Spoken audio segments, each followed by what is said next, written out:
Welcome to the Media Bubble Podcast. It's the podcast that talks all geeky media-related topics. I'm Fredrik and he's Karol.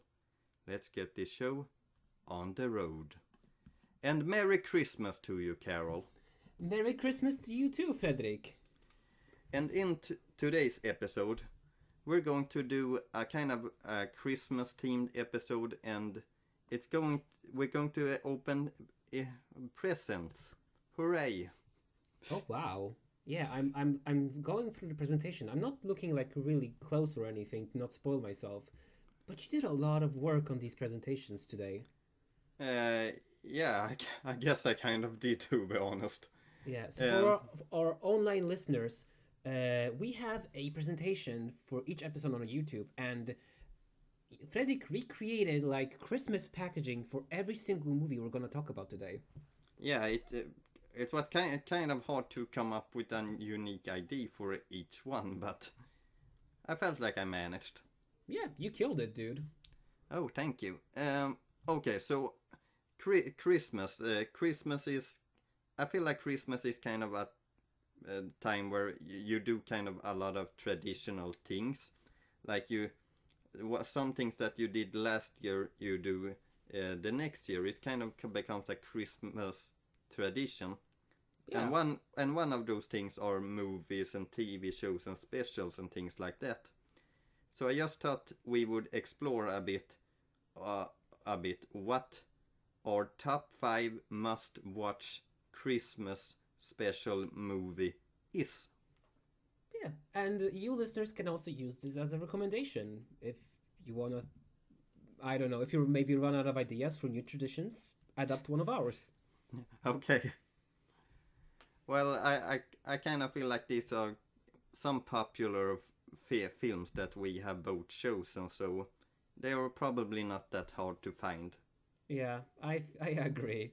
But you like what you like. Yeah. I actually have to say, when you asked me to prepare some of the Christmas movies for this year, it clicked to me. Usually during Christmas, I'm too busy making like food and decorating and getting like holiday trees and stuff to really like have a set tradition. So it was kind of hard for me to actually find the movies to talk about today. Oh, okay. Well, Christmas, I guess, looks a bit different between house to house. Like, I usually have time to watch these. For me, it's just like a whirlwind of tasks. But anyway, continue. Okay, so I'm going to switch to our first picture here, which is we're in a wintry forest, I guess, and there's two packages on the screen right now. One blue and one in gray color, you can say. So let's open one of them, and underneath we find the film Love Actually, which was one of yours, Karol. Yes. So Love Actually is it's one of the like 2 definitive Christmas movies I always think about when it comes to Christmas. All my friends hate it, and I don't know why. Okay. I can be honest, I have actually never seen Love Actually. What? So I don't know if I would have liked it or not. Well, it's cheesy. It's like very British as well. It has a lot of like big name actors. It just follows this like a group of somehow connected, maybe not connected people, and it's Christmas and they all find love. One of them is a prime minister who really likes their secretary. It's just like feel good holiday special. Like I feel like the 2000 had some movies where it was kind of like a bunch of different characters that have their kind of own stories and they kind of interact, in some way. I think it's a neat idea because I feel like Love Actually is probably the one that most people like in that kind of theme. Yeah, it's just good fun. Even though like as I said, all my, like, you haven't seen it, but all my friends that I speak to, they don't want to see it with me. They said that they hate it, and I think they just have bad taste, and I don't know how to tell them. Okay. Like I don't really want to say this to your face, but you're wrong. I can take criticism. Okay. Well, do you have anything more you want to say about Love Actually? I might see it this Christmas. Okay. Why do you like it so much? Is there a specific story that you like more than the others? I think I just like the power of love. It's like the other recommendation I wrote later down the line. It's feel good. You don't have to worry. It's light. It's just stuff is happening in acts of love. That's why I Okay. recommend it. It's like chill fun. It's not exciting. It's not a thriller.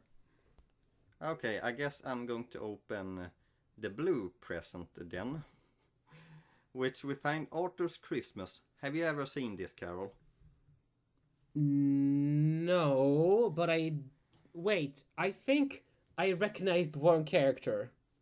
Okay, so this is a film by, I think the studio is called Aardman Animations, and they usually are known for making stop motion, but this is actually a computer animated, and in some way you can see the inspirations with the stop motion. But anyway, this movie is kind of set out to give an explanation of how Santa can deliver so many presents in one night, and they have created this new technology of a sled, and it's kind of a family story between Santa, or Santa Claus and his dad, and Santa Claus' two sons, who are one of them are the main character, Arthur. And I don't know, it's just such a good Christmas movie, if I'm being honest. It came out, I think, 2011 or something like that, and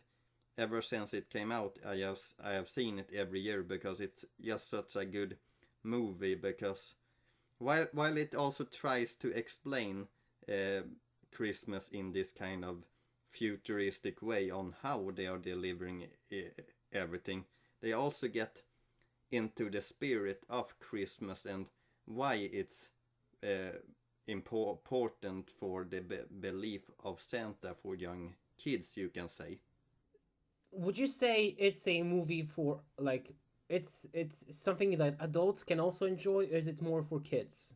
No, I feel like like all can enjoy this. Like, this movie is really good and unique, and like I said, it's just a good Christmas movie, and I feel like everyone can watch it.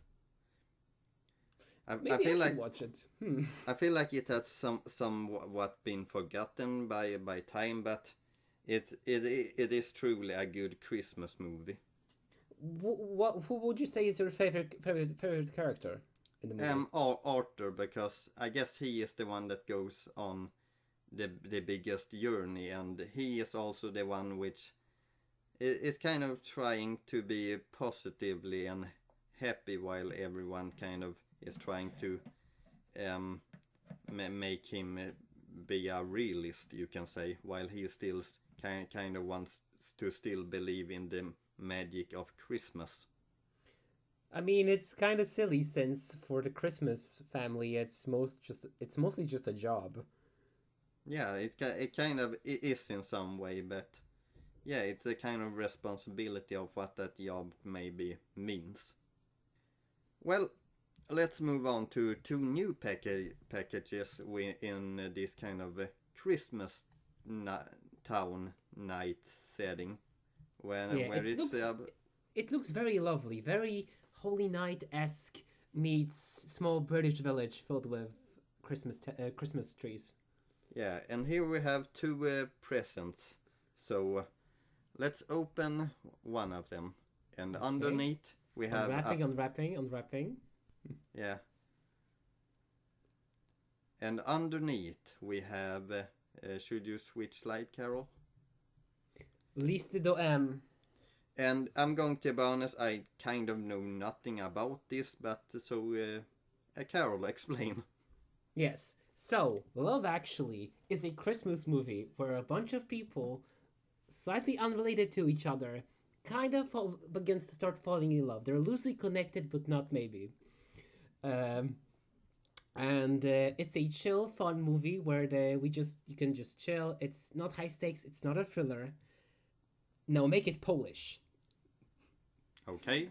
So it's just Love Actually again, but it's slightly different, which makes it so fun. Like it kind of feels like you really like Love Actually, and the concept. It sounds like this. I made it sound like, but it's not because I wanted to say this movie is apparently so good they made it thrice, and then two more times, because it's Love Actually 5 times in Polish. Yeah, it's recently released a fifth movie I have seen. Yeah, which is so fun because you made me realize it's also showing here in Sweden. So if we really wanted to, we could go see it even today. Um, In paraphrasing, we don't have to go today, but we can go and see it. Maybe. And I feel like this movie is worth a watch because it has such a stellar cast. It's just like every major how do you say it? High profile actor is in this movie. Oh, okay. I gotta be honest, I don't know a lot of Polish actors, but I can believe you, Karol. Yeah, so if you want to see a different spin on Love Actually, if you love the original, go see it. It's good, and it has English subtitles, I believe. Maybe. Maybe I think you do. I found it hard to find actually information about this film, if I'm being honest. So I'm not sure, but well, let's see. It's a suggestion for your listeners, but let's unwrap the next gift. Okay, I'm opening it, and underneath I find Christmas Vacation. And this is an old 80s film actually, and it kind of is an American 80s film, and it's kind of is fun because it's a comedy, and it kind of makes fun of all the kind of I guess the family tradition, I guess, because in this film it's nothing really about Santa Claus and things like that. It isn't that does Santa exist or not? It's not really that kind of a story, but it's kind of more as a humorous tale about how this one family is celebrating Christmas and everything that goes wrong, you can say. I almost thought this was the movie where the main character kills Santa and takes his place. No, it's not that movie. Yeah, but the cover makes me think of that. I guess it kind of can remind you of that, but no, it's a family that is celebrating Christmas. You usually is following the father of the family, and he has a bit of a temperament, you can say, sometime. But I don't know. It's kind of just a fun comedy about everything that can go wrong on Christmas and the different Christmas tradition ends, and how family can both be annoying and fun. Yeah, which I mean, speaking on the topic of just annoying family or just what can happen during Christmas, have you ever had like a Christmas disaster type of deal? No, not really. There have been some Christmas where I was sick, and that's kind of the closest where I come. Yeah, because I was feeling maybe there was like something that she related to with this movie, but yeah, I guess not. Um, I never had any like Christmas disasters myself. I remember maybe one time I had a really big fight with someone. I had to leave the house for a good hour or two. But other than that, like every single Christmas, I was blessed to just have it with my family. Mm. If I'm just going to explain one thing about this film is that on Christmas Eve, the main character's wife's sister's husband, who isn't the brightest on the planet, goes and steal the main character's actual boss on the company he works for, and when he comes back with the boss, who he has taken without anyone of the other family knowing where he went, because he has stolen the boss, there comes a whole police attack on their house and destroys pretty much their whole house. Wait. Boss, as in he kidnapped a person? Yes. Why did he do that? Well, I guess you gotta see the film to understand. See the movie. Just to explain one of the scenes that happens. Okay, and to the next slide, where we now are on, I guess, a Christmas table and wrapping our presents nicely. They're already wrapped. Let's see what's underneath. We have the Polar Express, and I have one memory of this film of you, actually, when once upon a time when we were younger I asked you what your favorite film was, and you actually answered the Polar Express. Yes, because for a while it actually was. It was one of the few movies that actually made me cry. Oh. I don't know, it's just, I guess, it's just this good mixture of, like, whimsy and magic, kids believing in Santa, it's proving be real, like, some kids being less fortunate than others, like, power of friendship, it's, when I think about it, it's cheesy, but it kind of gets me going. Okay, I think I should open my present now and see what's underneath that. Yeah, and you what already do we have opened here? mine. And what do we have here? On the second present open, we have the Polar Express, because I kind of love this film too. Like, I feel like this movie, it somehow captures the spirit of Christmas, I feel, in this film, to be honest. Yeah. Like, it has that magical kind of theme, which kind of feels perfect for Christmas, while at the same time going on this journey by train, and then when they arrive in the Santa Claus village, and they explore that a bit and goes lost, and you meet some elves and things like that. I just feel like this movie really managed to capture the spirit of Christmas. Yeah, it really nails the Christmas atmosphere. And yeah, it's just good. It's I cannot recommend it enough as a Christmas watch. Yeah, to explain maybe a little bit more about this, it's about a little boy. I don't think he ever gets a name in the film. I don't think he does either, but there is a boy. Yeah, there is a boy who is kind of at this age where he kind of starts to lose faith in Santa. Yeah, lose faith. Did you ever believe in Santa truly? Not. I believed until I was 7 years old. But I gotta be honest, I don't think I ever truly believed in Santa, but it was kind of fun to, I guess, pretend. Yeah, I saw my uncle dress up as a Santa, and I had to keep my cousins in the other room just so that they wouldn't see their father changing into Santa costume. So I already knew. Okay, and this boy, on this night, a train suddenly appears outside his house, with a train conductor played by Tom Hanks. And Tom Hanks plays a lot of roles in this movie, to be honest, but anyway, and he is taking on this magical train ride to Santa Claus Village, and somehow the clock has stopped. That's kind of a point in the film where has been the same time throughout the whole time they have been riding this train. Yeah, I actually forgot about that detail because it also explains how the Santa gets around for like all the globe with his presents. He's just like a Time Lord. He has like a timepiece.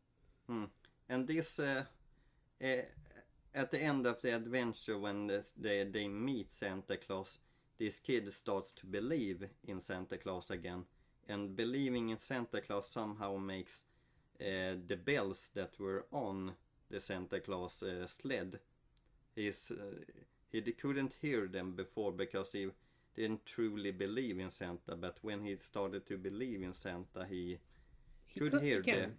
Yeah, he could hear them again. Yeah, and there's also this plot about the ticket. Like, once you step on the train and you lose your ticket, something bad will happen. We don't know exactly what will happen. It's just something bad. And one of her passengers, also one of the girls, lost her ticket. So there's a plot about retrieving the ticket, running all about the train, on top, underneath, going to the first cart. There's this whole chase scene, not chase scene, just like ice breaking. It's kind of action packed now that I think about it. Kind of like a Bond movie. Yeah, I guess what you can do on it. I guess they see what you can do on a train adventure. Yeah, like they did it. Like it was pretty creative because, as you said, there's only so much stuff you can do on a moving train. And at some point they drank chocolate. Exactly, chocolate. It's also funny because this movie gets a lot of memes out of it by the stares from the actors. Yeah, if there's one thing you can maybe complain about is that animations sometimes look a bit funky. Yeah, it's a little bit jarring. It's unnerving. But what it doesn't nail with the character movement and sometimes the stares, it nails with the music.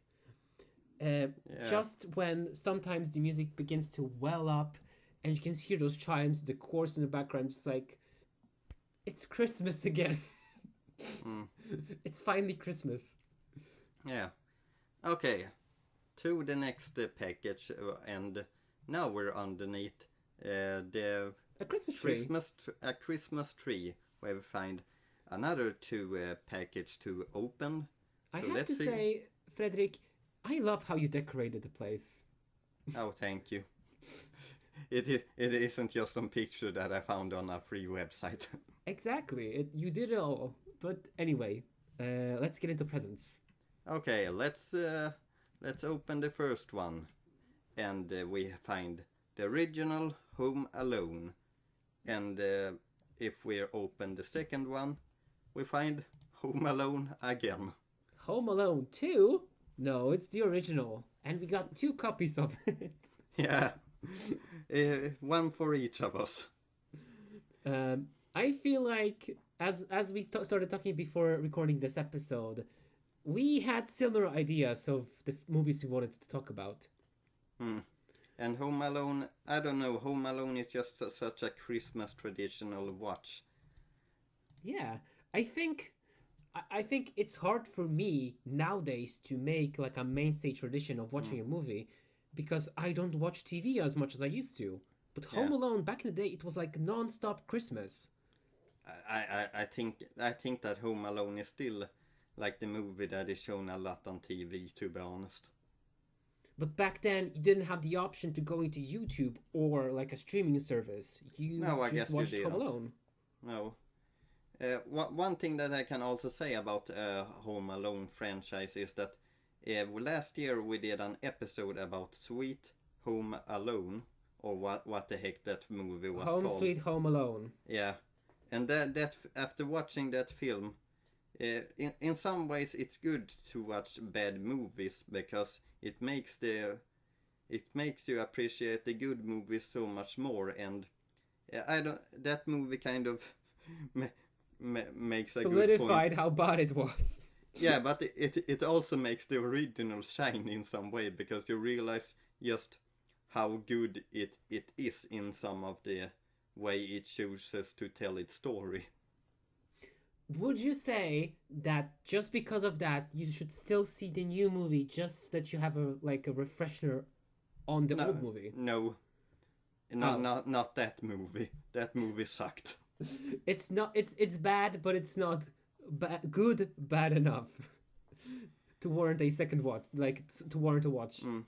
Well, Home Alone. I feel like sometimes people say about Home Alone that in some ways you can take out the Christmas elements of the film, like they maybe aren't really needed. But in in watching Home Alone again, I kind of still want to call this a Christmas film, because I feel like there are some scenes where it is important for this maybe to be a Christmas film. Like there's a scene where Kevin, who is a little kid, and he tried to go to Santa, and yeah, there's a smidget of moments that I feel makes this a really good Christmas film.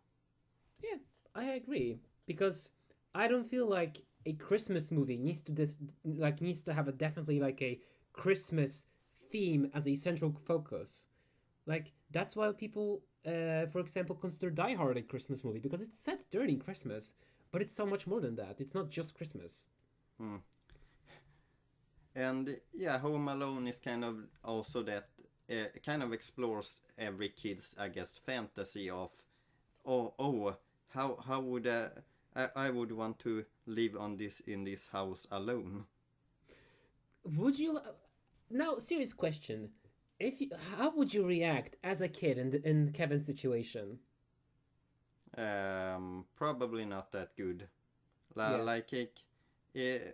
Like Kevin is in some way an unrealistic kid, because he managed to live in this house in a much better way than probably any kid would. Yeah, I think so too. Like he comes up with all these plans on how he can torture these two bandits who comes into his house. Yeah, I don't. Yeah, now that I think about it, I said in his situation that would also include the home invasion, and I don't think I'd either would be like able to fend them off. Mm. Like props to him, he's very creative. Yeah, and I guess those two burglars were a little bit stupid. Yeah, but that's why it's so fun to watch them just feel everything. Yeah. Every single thing. Like the bandits are in some way cartoony, and that really works for this kind of film. Yeah, because if I remember correctly from our Sweet Home Alone, you mentioned that the villains were sympathetic, which just made the whole situation a lot darker because you'd actually root for the villains. Yeah, it wasn't you just feel that for them. It wasn't just that they felt sympathetic. It was the kind of that they felt like the main characters of the film, and it was so awkward then later on when this little kid is torturing two adults who means well in some way. Yeah, it just kind of shows how integral the villains being cartoonishly evil was, like a big deal of the movie. Yeah, like we're going to modernize Home Alone, and we're gonna make you feel bad. It just didn't work. But now with our copies of Home Alone and Home Alone, should we go to the next presents? Okay, we have the next present, and you might notice that there's actually 3, and you might be wondering why. And if we open one of them, I just quickly wanted to mention Mickey's Twice of Christmas, or in Swedish it's called Mickey's Mouse Christmas in Duckburg. And the reason why I wanted to mention this was I had 6 choices, and I kind of felt a bit awkward in leaving this out because I watch it every year. But I gotta be honest, this is not a good film anymore. It's a tradition, but it's not something that you'd recommend. No, it's something that I watch each year, but I can't say that it's a especially good Christmas movie anymore, to be honest. But I liked it when I was a kid, but now I'm noticing things of there's a lot of things in this that could have been better. Are you planning to on watching it again this year, or have you Maybe, already? maybe I don't know. Like some years I have been like, should I skip it this year? And then I watch it anyway. I think maybe this is a sign. We have a episode about traditions. Maybe this one tradition is the one you should reconsider. Maybe, or maybe I enjoy the, or maybe I enjoy the tradition, yeah, and try to tell. I still enjoyed some aspects of the film. It's just that I'm noticing that I can't really recommend it to someone else because I'm noticing that it's not really that good of a film. I'm glad at least you're aware that the flaws. But I mean, I guess having seen it so many times, you begin to see the cracks. Uh, it the film kind of feels a bit. It is in some way a bit weird because this film is also kind of early CGI straight to video animation. Oh no. And what that kind of meant was that there kind of is a lot of backgrounds where there kind of is not a lot of stuff in them. What is it even? Wait. You mean you say backgrounds, but what is the movie about? Is it just like a Christmas vignettes, small stories, or why is it called Twice of Christmas? Yeah, that's exactly what it is about. It's 5 different Christmas tales. There's one where Minnie and Daisy are competing in a skating competition. There's one where Donald just wants to drink hot chocolate. There's one where the nephews visit Santa's workshop. There's one where Goofy has his son Max over for Christmas. And there's one where Mickey loses his dog Pluto and he's trying to find him. I am not interested in this movie. I'm sorry. You actually sold me on not seeing it. Oh, congratulations then, Karol. I saved a lot of time, I suppose. Well, let's go to, I guess, the next present then. Yeah, let me open it. So, here we have a holiday classic, The Holiday. Okay. And I think, wait, what's the actor's name? Is this Jack Black? Yeah, it is. That's Jack Black. Yeah. So, this is a movie that's been I for some time I forgot it existed, but I only have like positive memories of it. The Holiday follows 2 girls, one a go-getter career woman, Cameron Diaz, and the other and British woman Kate Winslet, who lives in a quiet like British village, and they hate their lives. So, going on a website, they switch. The actress of Kate the girl who Kate plays goes to, I think, Los Angeles, was it? Somewhere America. And she meets this boy, this funny yeah, it was Los Angeles. She meets this funny charming comedian musician boy, and they hit it off. And Cameron Diaz goes to England and she finds this posh British man, and she lives in this quiet rural town, and it's just like so fairy tale. I like, good for you. It follows in similar vein of Love Actually. It's just 2 loosely interconnected stories, feel good movie, 2 girls finding love on Christmas. You go, girls. Okay, I actually have seen this one. Yeah, what did you think of it? I don't quite remember. It was such a long time ago, actually. I guess it was good. Yeah, like you can see on Jack Black that he was still young. It was like after Gulliver's Travels, I feel like. No, this is before Gulliver's Travels. So even younger. Yeah, even younger than Gulliver's Travel. So yeah, like top actors, cute story, holiday feelings. What's there not to like?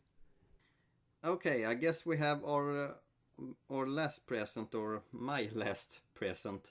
Yeah, this is And a big one. Let me see. Like I'm shaking it, shake, shake, shake, shake, shake. What's inside? can you do you have a guess? Actually let me take a guess. Now that you say it, Night Before Christmas, No, Nightmare Before Christmas. Blah. no. Can you think of how I explain this list, Carol? It's a traditional list where there's something that we watch each and every year. And think about the part that I'm also a Swede. So you mean like Donald Duck's Christmas specials? Yep.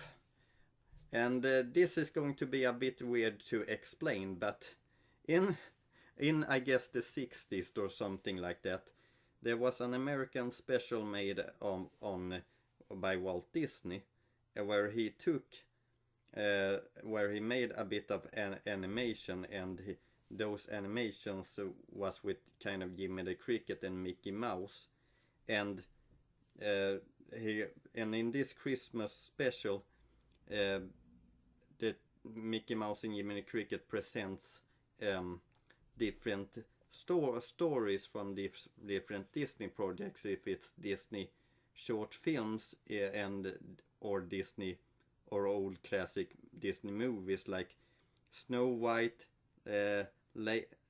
Lady and the Tramp, Cinderella, and in each Christmas 3 o'clock in Sweden, we watch this, and this is not just something that we that is just a small little thing that some people watch. This is usually the program of the year that usually gets most views in the whole year of Swedish television. Yeah. Until I moved to Sweden, I didn't know it existed, but it's like an actual Swedish tradition to sit and watch this program. Yeah, it's kind of a bit weird in some ways, I guess. Like there's also nothing new in this special. Like there's two segments at the end where it shows two two clips of from recent Disney movies, but otherwise it's the exact same clips and special. And if some things are changed in this special, like there's newspapers writing of it and things like that. Which I think is so funny. But when you watch the special, do you sit with your whole family or do you tend to watch it yourself? No, I sit with my whole family. That's kind of one of more of the traditions. If you have your whole family in the house, then everyone should watch it. Because I feel like me with having such a like a multinational household, like we have people from Sweden, England, Poland, mixed. We hardly find the time to see it, but it's always in the background when we celebrate Christmas. We might not like sit straight, but it's always in the background. Well, I guess some family does it in some different ways. I guess, but traditionally, I guess you watch the special, and in some ways, this special is also so ingrained in every Swede's head that you can say some specific lines from it, and like a lot of people would know what you're talking about. Yeah. And if you're wondering why we are watching this special each and every year, because I actually have somewhat looked that up. Hmm. From what I can understand, in the 60s when this was airing on Christmas originally, it was kind of hard to actually watch the old Disney movies here in Sweden. Like it was rare to find them on cinema. So this kind of I guess special kind of use that opportunity of showing these movie clips, and I guess Swedes just like watching the Disney for some reason, and that eventually turned into a kind of a tradition. Yeah, I think it's a combination of what you just said. It was hard to come by, but it's also what I feel coming to Sweden is that Sweden has had a lot of love for America, like American Mm, stuff, American cars, American shows, American culture. And I yeah. think it's also that brought up Disney here. One thing that is different about the special is that it's in Sweden it's called uh, Donald Duck. Like, are we going to watch Donald Duck? The original name is kind of like Walt Disney Christmas Special or something like that. But Yeah, but it's Donald Duck. It's the what it's no mostly known for. yeah, and the reason why it's called Donald Duck is because Donald Duck is a much more popular character here in Sweden than it is other in some other countries. Yeah, which I also found weird, but it's like amazing. And Um, I think I can also mention that this isn't just Sweden. I have seen also that this special also airs in Denmark, Norway, and Finland. yeah, like Scandinavian countries. Mm. So, should we do the outro, Carol? Thank you so much for watching our Christmas special this Yes. year. It felt very Christmassy and special, I have to say. Yeah, we open presents together. Yeah. Again, we have a Tumblr, so if you feel like getting some backstage access information slash our likes, follow us on Tumblr. Mm. And as let me do the outro, as always, thank you all for listening, and we hope you enjoyed it as much as we have. Don't forget to follow, hit that bell icon. Ooh, oh my god, what is happening to me? Or follow us on socials like Twitter. See you again in the next episode, and have a wonderful holiday season.